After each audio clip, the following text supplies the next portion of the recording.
अच्छा, अभी जैसे हम देखते हैं अगर कोई एड में मशहूर हो गया, वायरल हो गया, कोई क्लिप वायरल हो गया, तो there are so many ways to reach out to that artist. लोग इंस्टाग्राम पे आ जाते हैं, फॉलो करते हैं, कमेंट्स करते हैं। Back in the day, pre internet, आपका ऐड आया, पूरी जगह बिलबोर्ड हो गया, आप वायरल तो हैं एक तरह से, मगर nobody can approach you because किसी को नहीं पता है एजाज असलम का फ़ोन नंबर क्या है या वो रहते हाँ, कहाँ है। तो उस ज़माने में क्या होता था फिर?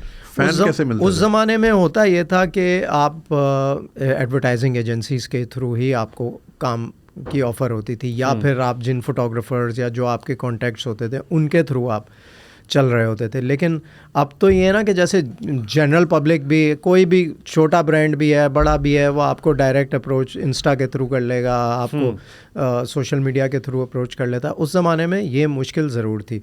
अच्छा, हमारी इंटरनेशनल ऑडियंस, वो क्या होता था, वो VHS के ऊपर ड्रामे लेके जाते थे। हम इंटरनेशनल बड़े पॉपुलर थे, हमें पता ही नहीं होता था।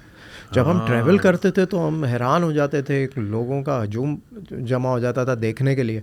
तो वो बड़ी ऑर्गेनिक थी सारी चीज़ें। तो वो उस वक्त हमें नहीं अंदाज़ा होता था। अब तो आपको फ़ौरन इंस्टेंटली पता चल जाता है, भाई अमेरिका में बड़ा पॉपुलर हो रहा है जी, इंडिया में बड़ा पॉपुलर हो रहा है ड्रामा जी, US UK में बड़ा पॉपुलर। तो वो अब आपको इंस्टेंटली रिज़ल्ट नज़र आ रहा होता है। उस वक्त कुछ नहीं होता था, तो हम बिल्कुल ऑर्गेनिक चल रहे होते थे, आंखों पे पट्टी बांध के। तो हमें भी नहीं पता होता था हमारी कितनी फॉलोइंग है, क्या है। तो वो बस अपने काम में लगे हुए हैं और करे जा रहे हैं। और फिर जो अपना मीडिया के लोग होते थे, उनको आपस में फिर वो नंबर किसी को चाहिए तो वो एक्सचेंज कर लिया, और इस तरह से फिर कहानी चलती थी। तो बड़ा रॉ और ऑर्गेनिक सिस्टम था। और मोबाइल भी नहीं होता था, अगर मोबाइल एजाज भी नहीं साहब था। को फ़ोन करना है तो वेट करें, वो रात को जब घर होंगे तब बात हाँ, होगी। तो वो फिर फ़ोन घर पे आ गया होता था, तो वो मैसेज लिख के नंबर नोट कर लेते थे, फिर रात में कॉल क्या करते टाइम थे। था यार। वो वाला टाइम, फिर वो हथौड़े वाले फ़ोन से लेके हाँ हाँ हाँ। ये डिजिटल उसके ऊपर, ये सारा हमने टाइम देखा। और सोचो उस ज़माने में लोगों की कमिटमेंट कितनी पक्की होती थी कि घर से अगर बोल के निकला एजाज भाई, मैं मिल रहा हूँ आपसे बुंदू खान पे, तो फिर अब मैं मिल रहा हूँ, हाँ। क्योंकि अब रास्ते में हम दोनों निकल गए, अब दोनों डिस्कनेक्टेड हैं। अच्छा, ये सवाल मैं अभी अमेरिका जब जाता हूँ, ट्रैवल करता हूँ, तो अब गूगल मैप के ऊपर हम बैठ के एक डेस्टिनेशन से दूसरी डेस्टिनेशन बड़े आराम से पहुँचते हैं। हाँ।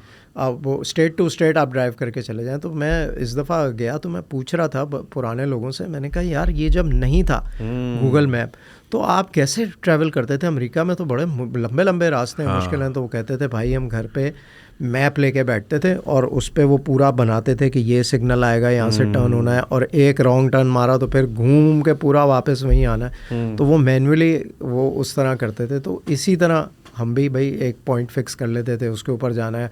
फिर फ़ोन नहीं होता था तो यार घर के बाहर कभी खड़े हैं, या अभी तो जैसे मैं आया, मैंने आपको फ़ोन कर लिया, भाई क्या आप क्या करना है, कौन सा घर है, क्या। तो वो उस ज़माने में बड़ा आपको थोड़ी सी एफर्ट करनी पड़ती थी। हाँ, लोग ज़बान के थोड़े मज़े का पक्के भी टाइम थे। था। अगर आपने ये क्लिप एंजॉय किए तो पूरी वीडियो देखने के लिए कमेंट पे दिए गए लिंक पे क्लिक कीजिए और मेरे मेन चैनल को सब्सक्राइब करना नहीं भूलिएगा, ताकि आपको वक्त के साथ साथ अपडेट्स मिलती रहें। बहुत शुक्रिया।